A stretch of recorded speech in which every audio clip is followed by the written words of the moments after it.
sit there. I'm going to sit here. So you sit there. Okay. So I just wanted to welcome everybody. It's 1 o'clock on a Thursday afternoon. We're going to go ahead and start right on time here.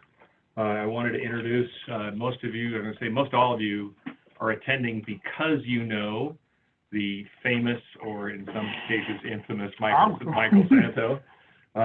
Michael does, in case you don't know, Michael is, in our opinion, a preeminent labor law attorney here in Grand Junction, and Bechtel and Santo has been here since 2005. We use him in our company and so many of the companies in Grand Junction here as well. Specifically today, we're going to be covering some HR updates both from the federal and Colorado, the new paid sick leave requirement for all, let me emphasize, all Colorado employers, and the passing of the Health, Families and Workplace Act, the HFWA. And when you are ready to either adapt to those current plans, if you're one of our clients, our software is ready to go on that. If you're not, you're welcome to call us and we'll help you out with that. As a reminder, we are also, there is a new payroll association in Western Colorado, the APA, the American Payroll Association. And if you are a member of that or a member of the APA, you can get your continuing education credit for this towards your recertifications. And if you need a proof of that, get a hold of us and reach out to Manon in our office. Please keep an eye out for the emails for further future webinar invitations as all this challenging legislation comes out. We know that President Trump has signed a bill for extended leave, for more help around the PPP and unemployment. We don't know how the dust is going to settle on that, so we're not going to dig into that very far today. So, no, we're not. So I'm jumping in. Saying. Right. So I am going to turn this over to Michael and say thank you for sharing with us today. Good morning. Good afternoon. If we sound like we're scrambling here, we are doing a little. We changed locations and we're up to speed though, and looking forward to the talk today. Someone just texted me to say it's a little loud, so I'm trying to reduce my talk and or volume. We're gonna, as John said, we're principally gonna cover the leave issues identified in the recent Colorado health bill, and then going back on the federal bill. Because this is a 2020 human resource talk, I do have information at the end of this talk about the equal pay. I didn't want anyone to forget that is 4.5 weeks away from becoming effective. So I'm sure you're all pretty much done, or maybe just started, one of the two, or hoping to start. I've been asked repeatedly whether or not the governor is going to hold that in, abeyance during the COVID pandemic. I would be stunned if that happened. And then also, I have a couple slides about the comps, which went into effect in March, simply because this is a 2020 in full review, but we're going to focus on the leave. So let's just jump right into it. One second. There we go. So Colorado's new sick leave law, who is covered and who is not covered. This is confusing. There's been particular confusion with respect to the poster that the state issued, no disrespect to the Department of Labor and their poster. There's just a lot of, it's just a difficult, I think, poster sometimes to work through. The health law that we're principally concerned about, the new Colorado sick leave law, does not start until January 1, 2021. I know the poster says it starts July 15th, the day the governor signed it, but that's on another point, which we'll get to in a second, that is not on the sick leave. So to the extent that there's a sick leave, that does not start till January 1. It's important to keep track of the various leaves under this law, because this law covers both the state sick leave law, which goes into effect January 2021, or smaller employers January 1, 2022. And it also addresses the federal law. But for purposes of this law, the important part is that it goes into effect January 1, 2021. There are rules with respect to this law, which are with the sick leave, I'll call frequently referred to as the Colorado sick leave, which are not true with respect to the federal FFCRA, Family First Coronavirus Response Act. So you got to keep really, as you're working through these, there's really in essence 3 leaves to keep track of. One, the Colorado sick leave, and 2 and 3, the 2 leaves under the FFCRA. So let's go through the Colorado sick leave. That goes into effect, as I said, January 1, 2021. It provides employees leave, sick leave, but will frequently use the term paid leave here. And in answer to one of the questions we received, it does frequently use paid leave instead of sick leave. But as you'll see, it's principally addressing sick leave issues. So employees' mental need for leave for their mental, physical diagnosis, treatment, preventative care, caring for a sick family member, which is very broad, blood, marriage, civil union, adoption, local parentis, those are all covered where they're requiring diagnosis, treatment, or preventative care. Victims of domestic violence, harassment, or sexual abuse, and you may say, well, what is that doing in a sick leave law? It's actually the other way around.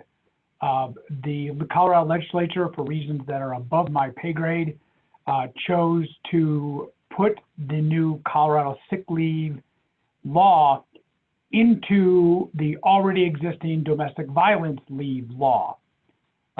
There must have been a reason for that. I don't know, but that's where we're seeing it. So the numbers all go to that. So that's why you'll see frequent references to victims of domestic violence. Instances also where you can use a sick leave are instances where a public health official has ordered the closure of the employee's place of business, employee's child's school, or a place of care due to public health emergency. What must employers provide? So one of the things to keep track of in this law that I think we address actually later, but I'll just say it now, is that if your organization's current leave policies, leave accruals, either equal or exceed this portion of it, not the FFCRA portion, which we'll get to in a second, but if they exceed this portion, this sick leave portion, you don't need to provide this in addition to it. So if you have sick leave that provides employees 1 hour sick for every 30 hours worked, you're already covered. If you have sick leave and vacation leave that combining those two pays an employee 1 hour or gives an employee 1 hour of sick leave for every 30 hours worked, you're also covered. Yes. So Michelle asked, does it have to be spelled out as sick leave or can it be PTO? That's a good question, Michelle. That's what I was getting to. And so the law frequently refers to it as paid leave. And so as long as we're providing an employee paid leave that equals or exceeds this sick leave, that should be in compliance with the law. I would, if you're going to do that, if you're not going to create a separate Colorado sick leave or whatever, I would definitely encourage organizations referencing that this covers also the issue in the healthy family workplace or whatever it's referred to in the law. That way, employees understand that we are complying with this law. Many of us already provide employees 1 hour of paid sick leave, or in essence, as it's defined in the law, 1 hour of paid leave for every 30 hours worked. So you're probably going to be okay. But one of the exceptions to that, and there are a couple exceptions in the rules, or I'm sorry, in the law. For example, this accrual starts right away. It doesn't start 30 days down the road, 90 days down the road, the way many of us does. Employees have to start accruing the leave the moment they start. So if you are going to use your standard PTO policy or standard vacation and sick to combine, make sure you're changing that to identify employees you get it upon commencement. And many of us don't give such leaves to part-time and PRN employees or temporary employees. they get it as well, 1 hour for every 30 hours worked. So make sure you're tweaking your policy if you're going to use your current existing ones to cover this to start earlier. So Michael, if we talk about this as 1 hour for every 30 hours worked, I think a lot of people read this as your average work week is over 30 hours. Right. But that's not the case. I read it as worked.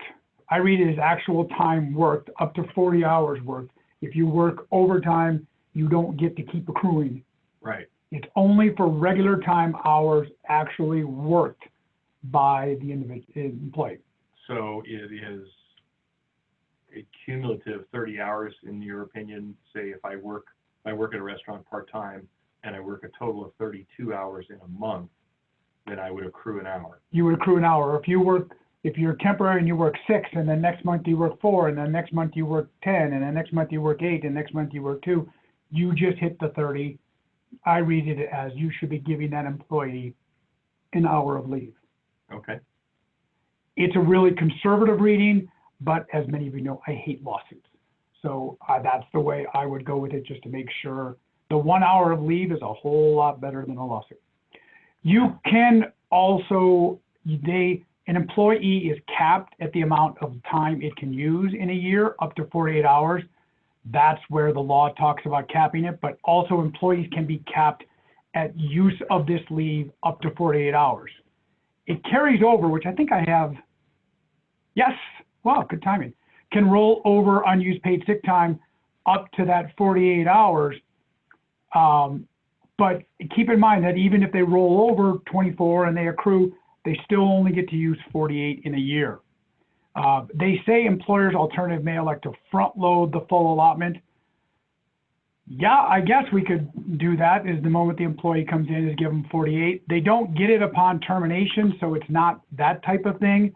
But yeah, it seems like a lot of leave maybe to give new employees upon start. So can we clarify something on that? So Sure. if they have it mixed in with their PTO and you terminate, then you could end up paying out the whole boat. Unless it's written in that it's separated out specifically, right? Due to 2 cases going on right now, one is our case at the Colorado Supreme Court, which is the Nieto versus Clark's Market, and the other case behind it, which I'm now blanking on the name of, Blount versus CDLE. Those 2 cases are being argued, so I'm going to stay away from how PTO may be in case this is used as an oral argument. I can tell you the sick leave, you do not have to pay upon termination. So it might be smart to separate them out. It depending on what is ruled on in Nieto and Blount in those cases, it's certainly something I would be keeping track of. I'm going to be very, political, running for office on those. Yeah, makes sense. On those. We can require the employee to use the leave in hour increments unless the paid time off is, unless we do something smaller. This is a change to many of our policies as well, is that we have, in our policies, we can require the employee to provide a medical certification when they use leave.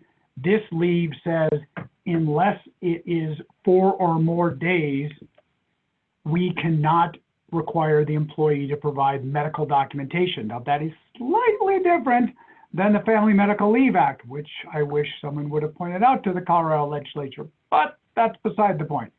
But just keep track, if they're using this paid sick leave, we cannot ask them for certification prior to the 4th day or after they've missed the 4th day. Do you know what forms that certification will take? No, they're supposed to, oh, you mean in terms of the employees requesting it? Yeah, well, if the employer says, hey, Michael, prove to me that you were really sick. Yeah. How do they have to do that? They can do that through a doctor's note. Okay. You can require a doctor's note on that. Okay. Excuse me. Any other requirements? Yes. An employer is not required to pay out unused sick leave upon termination, resignation, retirement, and all those kind of things. Sorry, I get all choked up when talking about this leave. We will be required to post notices to inform employees about their rights under the Act and to document and keep track of the sick time. The DOL is supposed to be coming out with a new leave. And I know you may say, no, they already came out with a new paid leave They really kind of sort of didn't. So that's the one leave. So keep track of that. It's kind of like the Colorado sick leave accrual leave, where the employee gets 1 hour for every 30 hours worked, and it's sick leave for those reasons. Yes. So we did have a question. Do you automatically grant that paid sick leave required by the HFWA when an employee calls in sick, or do they have to expressly request that they? Great question. The leave did not, the law did not go into that much detail. I would look at it like the FMLA. For those of you with under 50 employees, you may be saying, no, I don't do with the FMLA. I would look at it in terms of how many, if an employee gives me reason, like I'm going to be sick, I would be following up. Why? Because I want to know, is it falling under this new Colorado sick leave? So I would ask follow-up questions. I would not wait for the employee to say, hey, I want to use the new Colorado sick leave. I would make sure as an organization we're taking that on, because if we're not doing that, there's an argument that they're not using it. And so there's a whole bunch of things. So definitely make clear with that. And then we had another clarification. So it's under 16 employees, correct, that they do not have to implement this sick leave until 2022. I read it as, I don't have it handy. I will double check on that, but the way we have it identified in our slide, as you see at the first slide, employers with 15 or more employees. That could be a typo, and I don't think it's 17 or more. It could be more than 15, which would be 16 or more. So if you have 15, there's an argument, but I thought it was 15 or more. Okay, great. The confusion was the poster said it was July. Well, we're getting to that. Don't jump ahead, John. See, John's jumping ahead. I read. You do. There's also another leave that says if there's a public health emergency, and frankly, what are the odds of that happening? But if there's a public health emergency, sorry, that may have been too soon for that joke. We will be required to supplement employees' otherwise available sick leave, such that an employee may take an additional 2 weeks of paid sick leave during a public health emergency. So we've got the sick leave for, and we're going to send this out to those in attendance. You've got the sick leave there for these 4 reasons, but then if another emergency gets declared, we then have to drop in another 80 hours into each employee's leave banks. So I have an unpleasant question. So we are currently in a health emergency, a declared health emergency. We are. So January 1. We'll be done with that health emergency. Let's just go with that. Go ahead. You don't think this I have no inside information on that. You don't think this will, I have no because idea. we are in a health emergency then, that would kick in at that point, January? There's certainly an argument that I think the governor has that on his radar as to whether or not we're in the declared health emergency. And if so, we may be looking at an additional 80 hours of leave. And it says, however, employers may count an employee's accrued but unused time under the Act to the general paid leave, sick leave provisions toward the supplemental. That supplemental leave, this is interesting. So even, let's take in John's example, it's still in effect on January 1, and then by January 2, when we have this cure and we're all totally fine, which we'll all be able to get on the first day, the supplemental leave still will extend for another 4 weeks after the official termination of the public health emergency. And it may be used by, and you'll have these when you get the materials, self-isolating due to a positive diagnosis, suffering from a pre-existing condition, all the things that will be in your materials when you see them. I don't want to spend too much time. Yes, of course. Unlike the paid sick leave, the Colorado paid sick leave identified above, we do not get to ask for a medical certification. The basis, I think, behind that requirement was, look, it's under a public announced emergency that they're getting this leave. And so because they're getting this leave under the public announced emergency, we should all know about it. even if it looks like it's for one of the other issues, but we cannot require a medical certification. What are the notice requirements? Someone asked this in a pre-discussion question. We must supply each employee with written notice and display a poster. So we've got the poster, and you'll definitely want to get out an employee handbook policy on it. The division is supposed to create posters that employees may use. And again, John's question, and I'm sure many of you are like, there is a poster. Hold that question for a couple of seconds. Also, I had trouble tracking down the poster, but I actually found the poster online where the new one is. So it has to specify the amount of paid sick leave to which they are entitled for use. So make sure we're identifying that.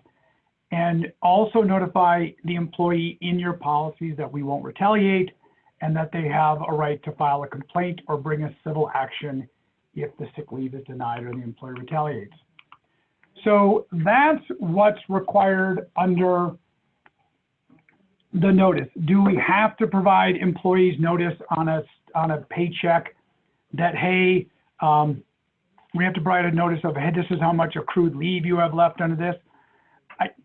It's not exactly clear that that's required, but frankly, I think that's a really good idea. We all want to be on the same page to how much of that leave is left.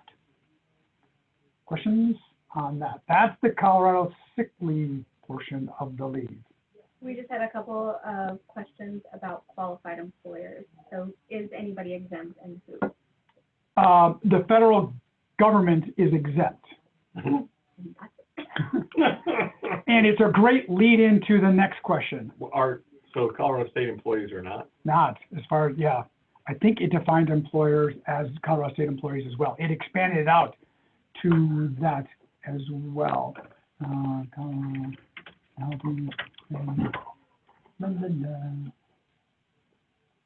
Employer is defined. Employer has the meaning set forth in 84101, which basically means if you're a private employer, that you're covered. And then the law goes on to state, except that the term includes the state and its agencies or entities, counties, cities and counties, municipalities, school districts, and any political subdivision of the state. So I think, and then it says, but the employer does not include the federal government. So basically everybody is included.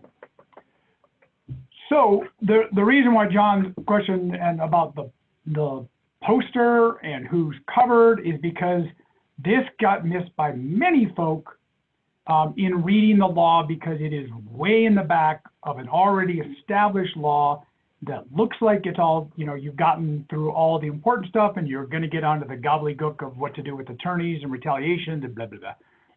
And then the legislature, which the governor signed, stuck in that the rule that employers of any size must comply with respect to the FFCRA which dates back to April 2020.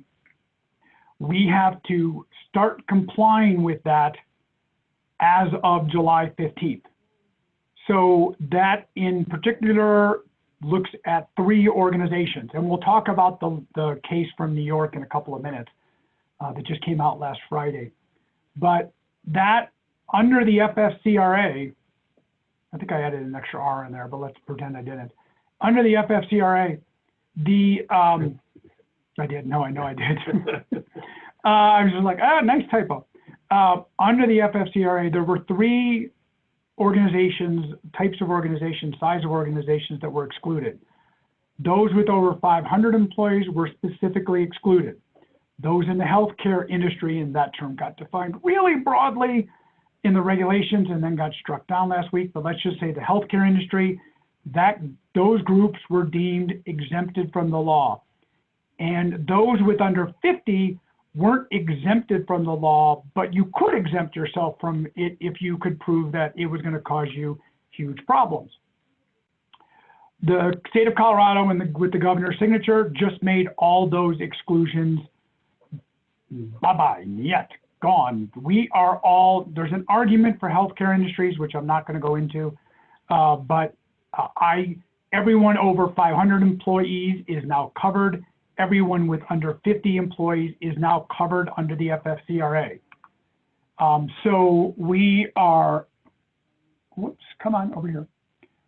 We are required, as I say, the FFCRA, when it became effective, didn't apply, it now does. And so the act extended, the state act extended the FFCRA to everyone's coverage.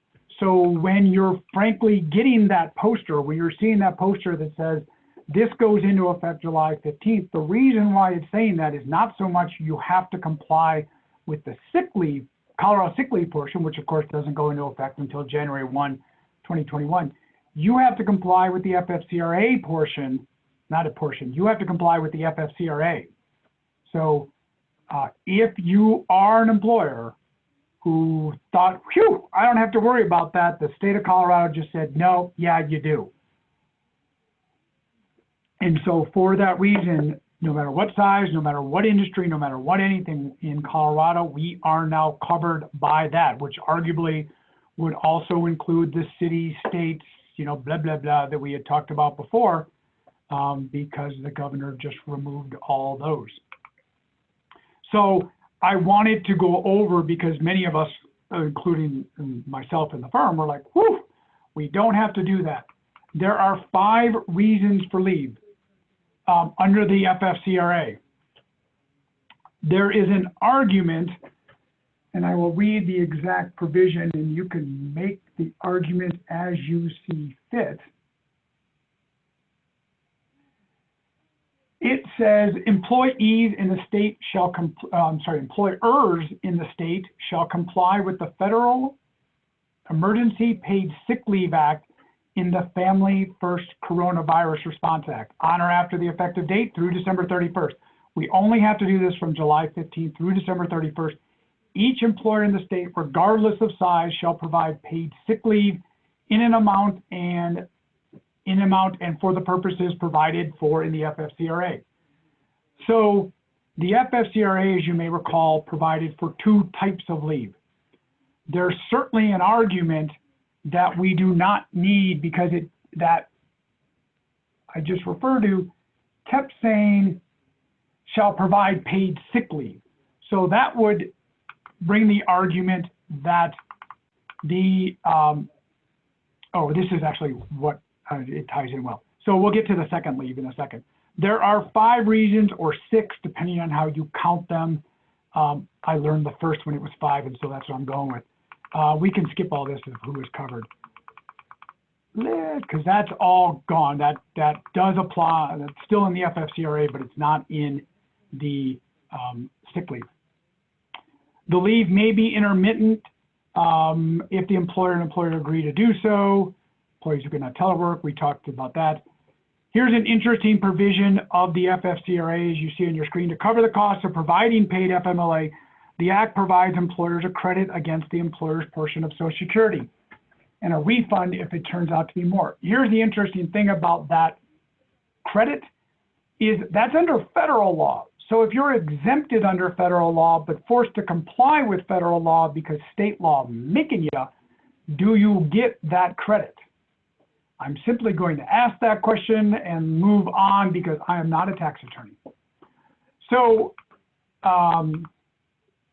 what do employees get? When do employees get? It's the 5 reasons. Sorry, where am I here? I want to go to the 5 reasons. If there is a quarantine order, the employees get paid at 100%, but capped $511 per day, $5,110 total. So employees get 80 hours of, employees get this 80 hours of sick leave if they're subject to a quarantine order under the FFCRA, starting effective July 15th. So if you have an employee who's missed time from July 15th to July 25th or to August 1st, because they were under a quarantine order by a healthcare provider, and it only says that the healthcare provider says they should quarantine, not that they have to quarantine, then we should go back and give them this leave, because of course they're eligible for it starting July 15th. And it talks about shelter in place orders, Yes. There's a question, can we ask for proof of quarantine, In of medical, a quarantine order, yeah.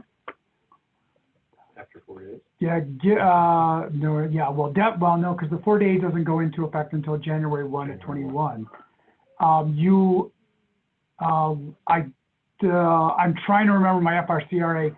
I don't think the FFCRA gives organizations the same right because they didn't want everybody going in, but I think that's covered in the material.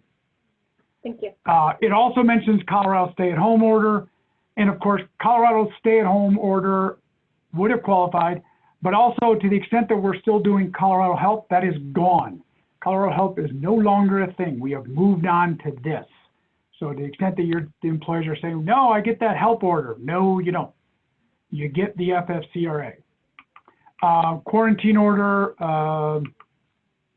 and I talk about now that we're under not stay at home, but we're under safer at home, does not count as a quarantine order. But of course, check your county, town, city, and other local orders as need be. And if the quarantine order not only quarantines the employee, but they have to be quarantined where they can't perform work. So for example, if you're a retail store and you have a cashier, well, of course, they can't perform work. But if the store's manager is working from home, who's under the quarantine order, then the cashier is not eligible for the paid sick leave, but if the store manager is, and they can't work because of the quarantine order, then they are eligible for the paid sick leave. So make sure you're keeping track of all these individuals. Yes, questions? And is the healthcare industry still exempt from paying employees for 14 days of quarantine? Is the healthcare industry exempt? There is an argument under the FFC, well, let's put it this way. The FFCRA exempted healthcare industry. Then the order, the Healthy Family Workplace Act came in and said employers of all size. So I guess there's an argument under the Healthy Families in Colorado that, hey, we as a medical industry don't have to comply with it because you said employers of any size, but we weren't using that exemption. We were using the medical exemption. That is certainly an argument. I do not think that is a particularly great argument, but it's an argument. I think that it was so broad in the language where it says each employer in the state, regardless of size. So it uses the phrase each employer in the order, in the now law that the governor signed. And I think that specifically now covers all organizations except for the federal government. So we're all covered. Now there's an argument that we don't need to comply with the school leave, which we'll get into in a second, under the FFCRA. There's an argument. I'm not saying where that argument is, but there's another argument because it does say shall provide paid sick leave. This is in the state order, shall provide paid sick leave in the amount and for the purposes provided. So there's an argument that, hey, we don't need to provide the school leave because the order, the new law, only identified sick leave, not the school leave also. But you'll also notice suspiciously that school leave is covered in the sick leave portion of the sick leave of FFCRA. If that was clear, yes, drop me a notice because you win a prize. But in essence, the new Colorado law says that every employer, regardless of size, except for the federal government, shall provide paid sick leave in the purposes of the Emergency Paid Sick Leave Act in the Family First Coronavirus Response Act. So what I was saying is, if you remember the Family First Coronavirus Response Act, there were two leaves, one for sick leave, one for like kid education leave when your kid misses school. And we'll talk about that in a second. There's also caring for family members. That's part of the sick leave, Right. Which we'll get to number 2 here. But the tax consequences are different. They are, which you may not be able to get if you're not covered under federal law. But that's another point. Because the state can't make the federal law given us, so who knows? No, it was the 941, it wasn't a state. Don't look at me. I'm just an employment attorney. What am I? So we've got the sick leave and the kid education leave under the FFCRA. I certainly think there's a very strong argument that we are only worried about the Emergency Paid Sick Leave Act under the FFCRA, but I also understand those who go the other way and say, no, it's meant to cover both of those leaves. So that's one of the reasons. If the employee is experiencing symptoms of COVID-19, and this is now tracking the new state poster, which is why it says effective July 15th, and it's effective through the end of the year. But the second reason is if they're experiencing symptoms and seeking a medical diagnosis, they get 100% of pay. If they're caring for another person who must quarantine or who is experiencing symptoms and seeking a medical diagnosis, they get 2/3 of pay, capped at $200 a day, $2,000 total. Additionally, if the child is missing school or the employee has to care for the child, it says under 18, but frankly, the IRS code, I think, did a good job of changing that, or did a nice job of changing that to, if you're 16, 17, or 18, you can't use this. If you're 15 or younger, you can.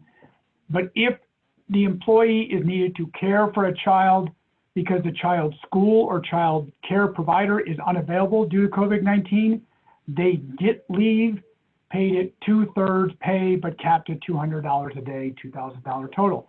So even though the order, the new law, Healthy Family, identifies that it only covers sick leave, well, child care is listed under one of the 5, although it's only listed for 2 weeks under the sick leave portion, not the 12 weeks under the other portion. There's certainly, I've fielded a number of questions because people are saying, well, School District 51 was supposed to be back in school this week. They delayed a week. So if our employees are missing time or need to miss time this week to take care of a kid, then should I be granting this child care leave under the FFCRA? Yeah, there's a really strong argument that that is covered because School District 51 was supposed to start on August 10th, but because of COVID is delayed for a week. Something to keep in mind there. And by the way, never mind, we're not. Child care is the place of care is closed. So the physical location where they go is closed. A preschool is closed. Before or after school program is closed. Summer camps, all those things. If they're closed, then they're closed even if the school is instituted an online instruction. So for example, if School District 51 moves to all online instruction, then your employees would be covered under this portion of the leave. And they would get the leave for this paid at 2/3 the pay up to the amounts we talked about. It can be really loose child care. It doesn't have to be a necessarily child care provider license. It could be a family member, friend. If your grandmother, if an employee's grandmother is saying, I don't want to take care of my adorable grandchildren anymore, which, as my mother tells me, the only reason to have children is so that they will give you grandchildren, which is why I'm just a huge disappointment because I don't have any children. Even if your grandmother is taking care of those children and says, look, because of COVID, I don't want to take care of them, that's enough to kick in this leave. It's only needed when the person is actually needed to care for the child and is unable to work. So if you have a manager who happens to have a 14-year-old child who may or may not spend either half their day on YouTube or half their day playing, I don't know, Sega or Atari, what's the new game? If you have either of those and the person can do their job, they're not entitled to the child care portion of the leave. In essence, leave is available only if no other suitable person is available. I've talked to a number of organizations that are thinking of starting child care or facilities simply to provide their employees a suitable place of care, but I would advise you before you do that, check the child care regulations.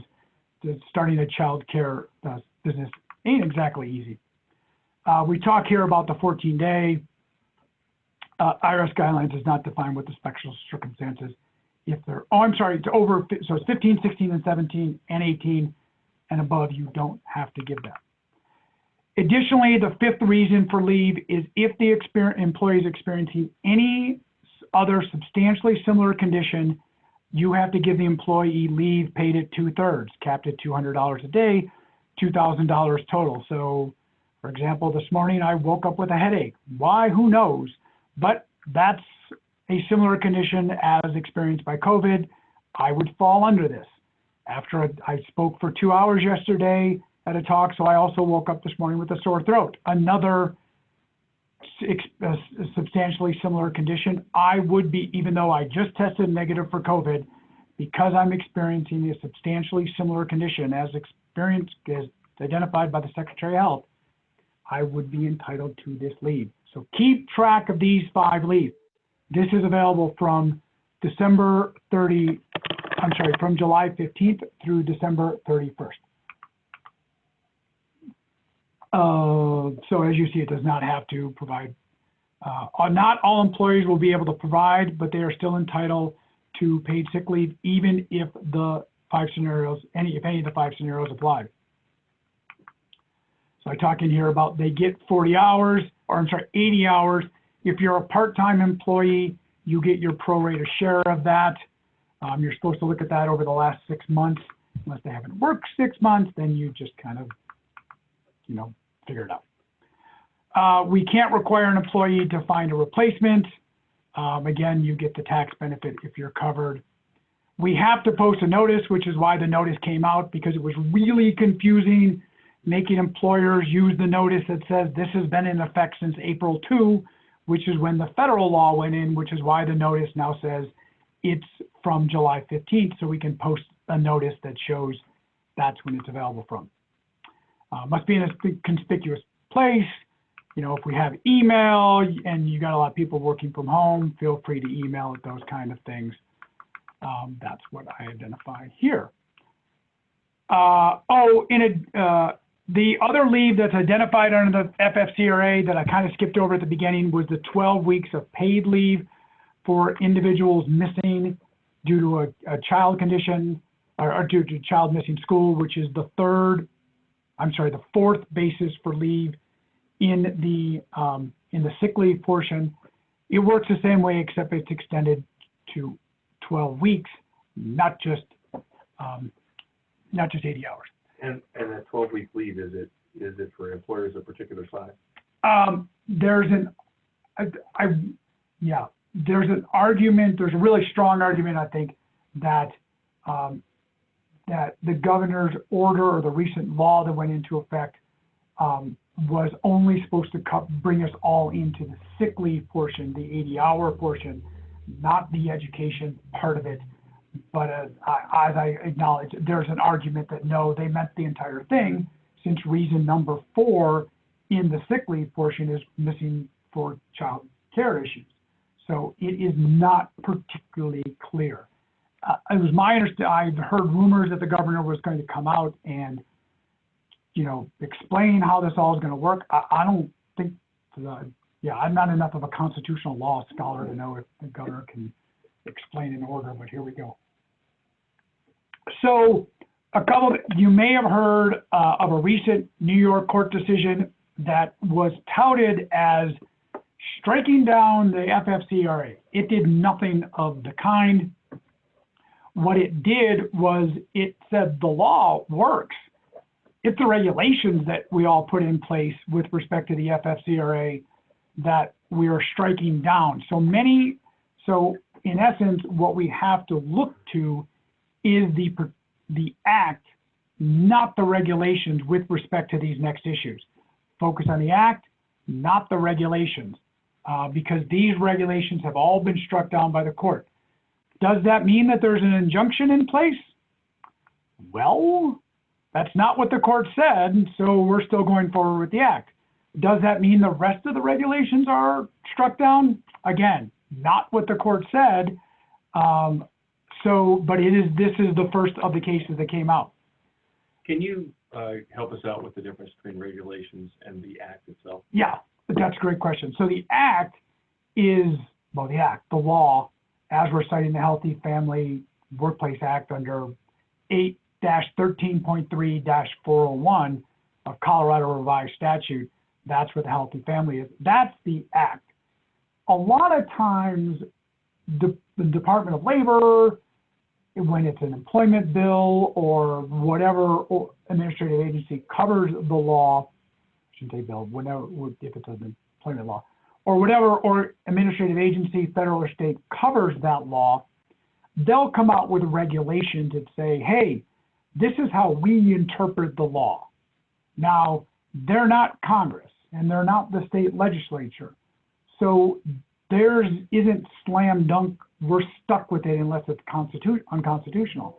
It's basically a guideline for how to apply things. And as the New York court just said, is you completely overstepped what you could do, Department of Labor. You exceeded the act. So you took the act and then went 2 more spaces forward. Expanded it. And you can't do that. You can tell us about the act, but you can't expand the act. So that's what this New York court did with respect to these couple of issues. You know, employees entitled to paid leave, even if the employee is furloughed. The Department of Labor's regulations on that, the New York court said, nope, can't do that. This was probably the biggest change. Is it the act said healthcare provider, and many of us thought that that would be a healthcare provider as that was defined under the Family Medical Leave Act, because that's the law that they were using to implement these new laws or these new leaves. We thought they were going to use the Family and Medical Leave Act's definition of healthcare provider, but when the Department of Labor from the United States came out and defined healthcare provider, they basically defined it as anyone who's ever taken a drug, you know, taken ibuprofen, or anyone who was, they didn't do it that far, but it was every medical group you could think of, plus anyone who provided services to those groups. And so my argument is, well, the law firm is off because we provide services to a healthcare employee. Physicians. Yeah, to physicians. And the New York court came in and told the Department of Labor, you made that way too broad.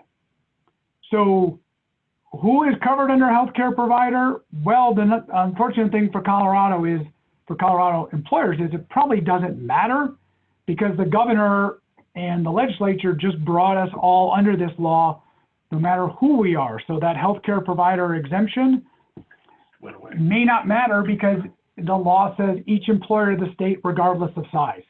So while there may have been an argument for healthcare providers, I think that's now gone.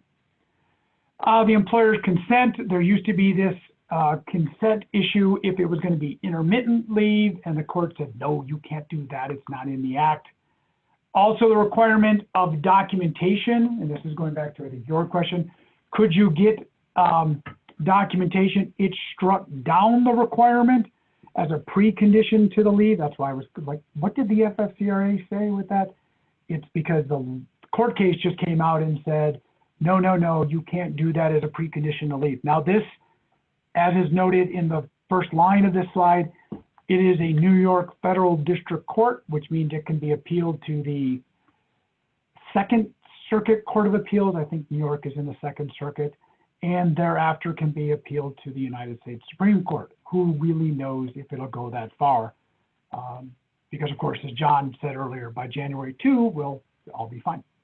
But that's the recent court decision. If you heard that it struck down the FFCRA, and so we're not required to comply, that is not true. It struck down certain portions of the regulations. Man, do we have any questions on? Nope. Did I put everybody to sleep, or they just decided to stop listening? Like they're officially tired of Michael giving bad news. I'm going to say this because there are so many acronyms and so many pieces. Yep. I'm going a little bit acronym blind. I would agree. On this, so the way to break it down is, in one column, you're writing healthy families and workplaces. or HFW. That law requires an employee to accrue 1 hour for every 30 hours of work, up to a maximum of 48, although you can give both more leave and move your accrual starting January 1, 2021 for employers of certain sizes. So it's the HFWA gives 1 hour for every 30 hours of work, up to 48, requires up to 48 hours. Don't have to do anything with respect to that till January 1. Additionally, the Healthy Families, but I think it gets confusing when you talk about it this way, but the Healthy Families Act required us to comply with the FFCRA. Under the FFCRA, there are 2 types of leave. There's the 14-day sick leave, and there are 5 reasons to give that 14-day sick leave. Quarantine order, COVID or COVID-like symptoms, and seeking a doctor's diagnosis, taking care of a family member who are doing one of those 2, education leave, or employee's child can't go to their school or daycare because of it, and the 5th one, experiencing symptoms. That's under the FFCRA, which is in your right-hand column, which we are all covered by because of the Healthy Family Act. Then there's the argument as whether or not we're covered under the additional 10 weeks of the education piece. I think there's a really strong argument you're not, but it's not exactly clear. So those are our 3 leaves. The second 2 leaves with respect to the FFCRA, though, or at least the sick leave, is in effect right now, starting July 15th through the end of the year. The governor does have the ability, I think, under my constitutional knowledge, to extend that if he deems necessary. So that's, we've got the Healthy Families, January 1, 80 hours, 1 for every 30, or 48 hours, 1 for every 30 hours worked. The FFCRA, up to 80 hours for one of those 5 reasons. Depending on the reasons, the employee is paid different amounts, different caps. And then there's the education piece under that.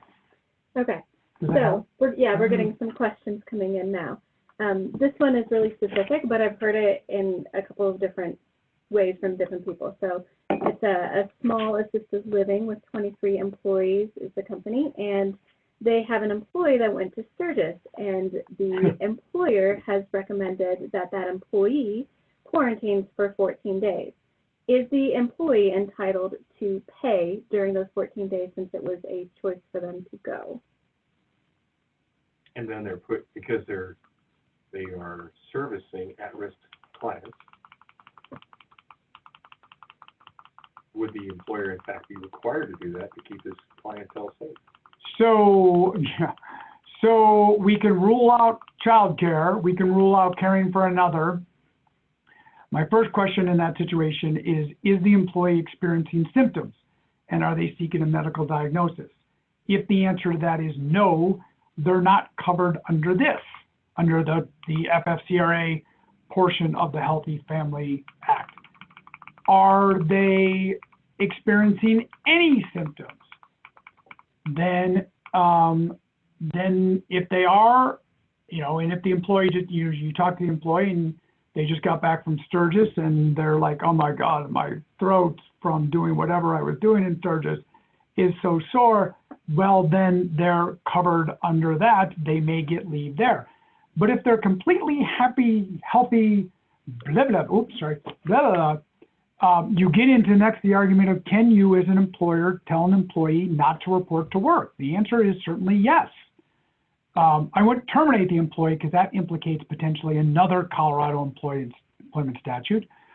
And I also don't think we have the right to tell an employee, you cannot go to this place because, frankly, freedom of travel is still required by the United States Constitution and a whole bunch of other reasons, including a Colorado statute that says we get to do lawful things off the job. So the employer could certainly place an employee on leave if the employer deems the employee, in essence, a direct threat to their patients. So the question becomes, well, do I need to pay the employee because I'm making them stay home? Well, exempt employees, those who are paid a salary and meet certain duties, You have to pay them when you tell them you can't come to work or you're not allowed to come to work because they're exempt. Now, there's also an argument that exempt employees who perform no work week during a week, they don't have to get paid at all. So you may not have to pay them during full work weeks off. But let's take the more common case, because most exempt employees do have perhaps the ability to work from home.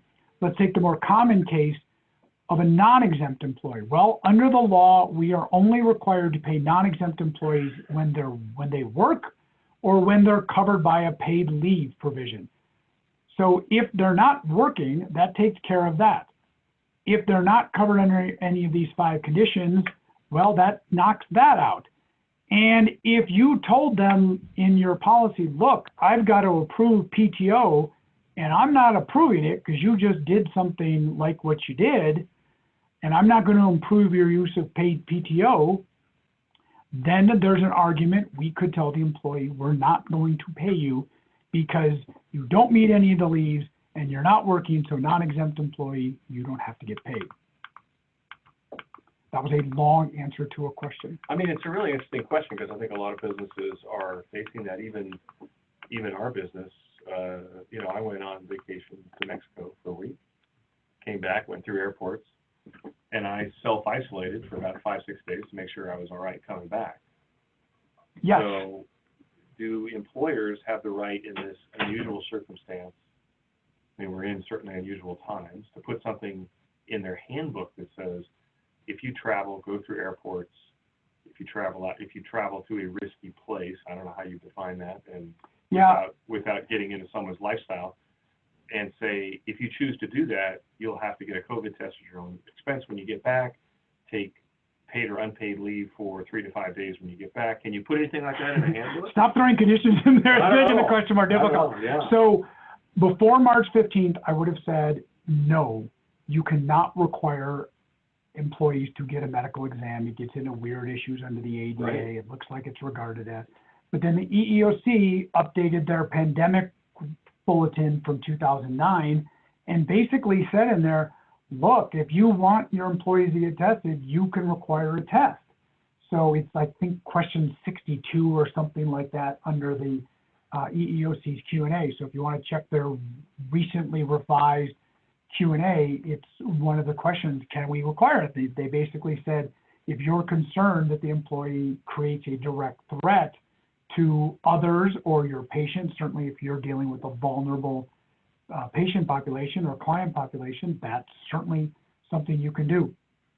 The question then becomes, you know, that pay versus non-pay and what's exempt and non-exempt. Yeah. Who pays for the test? Colorado law has a provision that states that we cannot make employees pay for medical examinations. When they wrote that law, they did not define pandemic. Right. Because, you know, as my clients, I have a number of clients who give me a hard time for, why didn't you put a pandemic provision in our contract that would have saved them? I'm like, I didn't think that was going to happen. So if it's I don't know whether or not a COVID test would qualify as a medical exam, but I certainly think there's a really strong argument that it would. I can't say 100%, but I certainly think it would, and that would mean that we as an employer could not make the employee pay for it. Now, could we keep them out the 14-day quarantine period? Sure, that would be also permitted. Man, good question. Am I supposed to stop at 2 or do I just keep going? We did schedule it from 1 to 2, but if you want to keep going, I can talk all day. So we had a question that came in. If an employer pays for like an Appleton clinic membership for employees, at that point, can they require the test to be done? Assuming Appleton does those tests at no cost, yeah, no additional cost.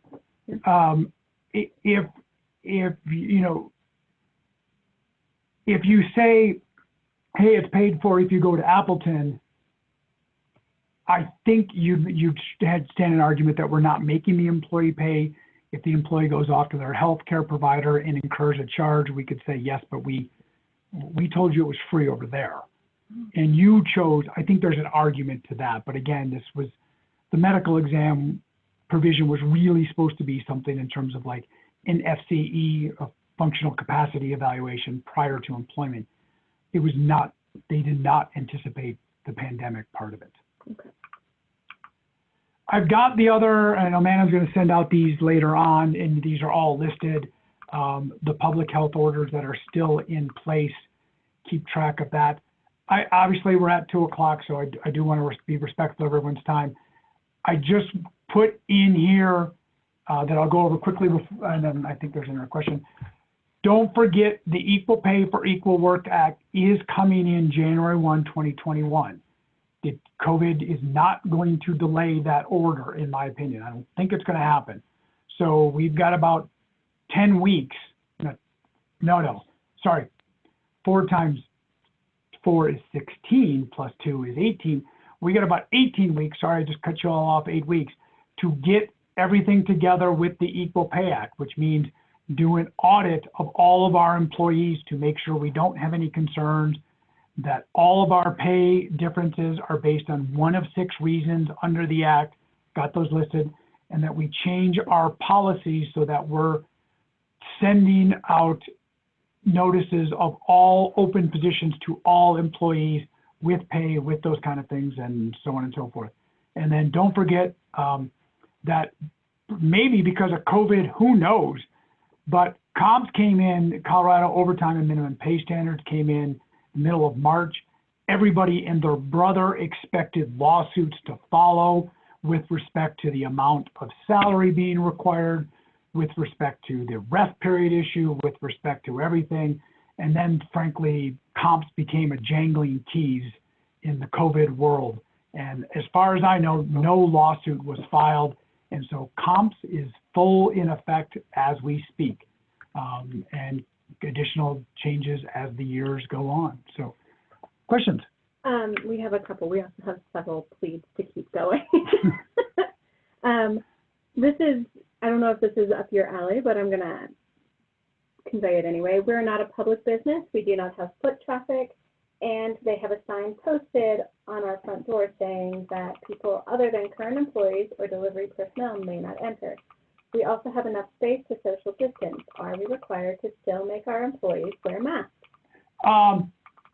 The law on the mask rule the governor came out with is requiring everybody to wear a mask, and says in any, as you'll see in the third bullet here, any public or private enclosed area that is accessible to the public, a place of employment or an entity providing services. So even if you're not accessible to the public, it sounds like you may be a place of employment.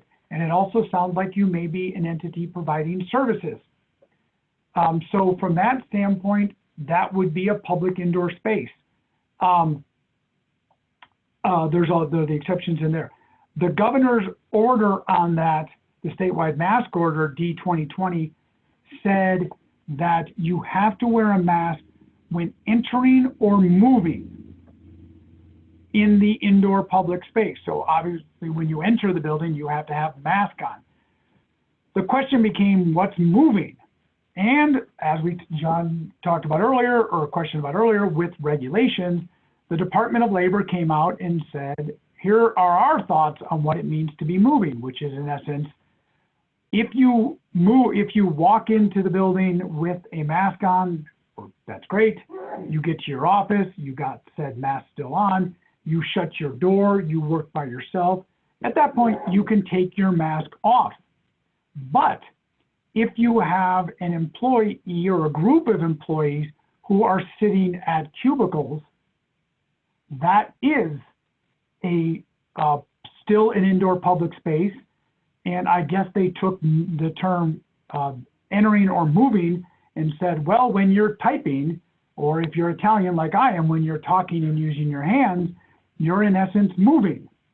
And so you at public cubicles, you at reception desks, you at any area where there's potential for foot traffic have to continue to wear your mask under the public indoor space part of the statewide mask order. Again, that is Department of Labor regulations trying to implement or trying to provide direction, some guidance with respect to the governor's order. I think much like, I think there's an argument that much like the New York case just had to deal with, that our State Department of Labor may have gone a couple steps beyond what the governor's order said, but no one, as I'm aware, has filed a lawsuit on that yet. But I certainly think there's an argument that the regulations may have gone a couple steps beyond on the mask. Thank you. Sure. Another question, this is from Michael. On the poster for HFWA and PHEW from the CDL, under the FFCRA. on the PHEW side, it mentions independent contractors can file a complaint. Do any of the leave acts apply to independent contractors?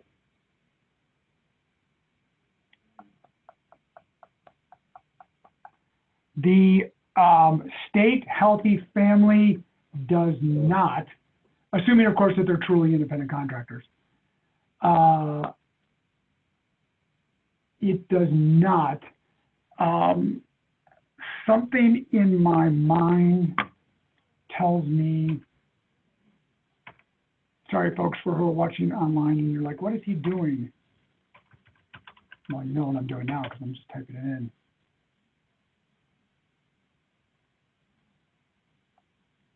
I don't see, I didn't put anything in the slides with respect to it, but somewhere in the back of my mind, there's a discussion about contractors being able to get the leave.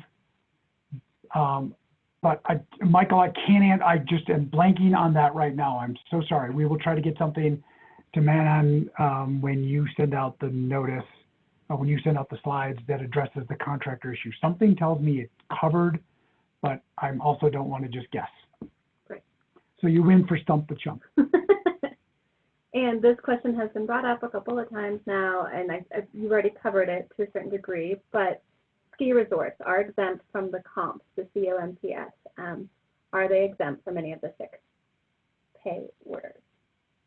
I think ski resorts may be the one group that could make the argument because the Colorado likes to exempt ski resorts, which I'm appreciative of because I love to ski. But no, I think the governor's or the new healthy family, I don't think there's anyone who's exempt. I think there's an argument that no one is exempt from healthy family with the exception of the federal government. Okay, that's my understanding as well. Yeah. Well, but I like the argument that it's that ski resorts, and I still like my argument on healthy healthcare workers, but I'm not really sure it's a great argument. Yeah, we're healthcare workers too. We do payroll for healthcare workers. No, not extend that much, but in terms of just to attorneys? Yeah, does the state cover healthcare workers? And I think there's an argument there is a provision in there which is really poorly worded that I think someone could make the argument. Also, there's another provision that would exempt healthcare workers for another argument. So I don't think it's a done deal, but I think it's a tough argument. Amanda, do you have any other burning questions there? Nope. Okay, so thank you very much, Michael. You're welcome. Thank you to everybody who came. I hope you found it helpful. And Michael Santo's information will be connected to the following up email with the slide deck in it. Michael, would you be able to send Manon the act itself? Yeah. And that we could include that with the link that we're going to send out to people. Of course. So they can go look at it themselves. And so I think that's it. So thank you very much to all of you and Manon for getting this all to work. And I want to say thanks to Manon who helps us all make these things happen. So yeah, it was impressive because we had to like reset up at a new location, and she came in and zip in 2 minutes we were going. Right. And if you are our client, our internet is down. It's supposed to be up in 20 minutes, but we had power failure this morning, and then we had internet down this afternoon. So we've had a lot of fun today. Yes. Thanks so much, everybody. All right. Be healthy.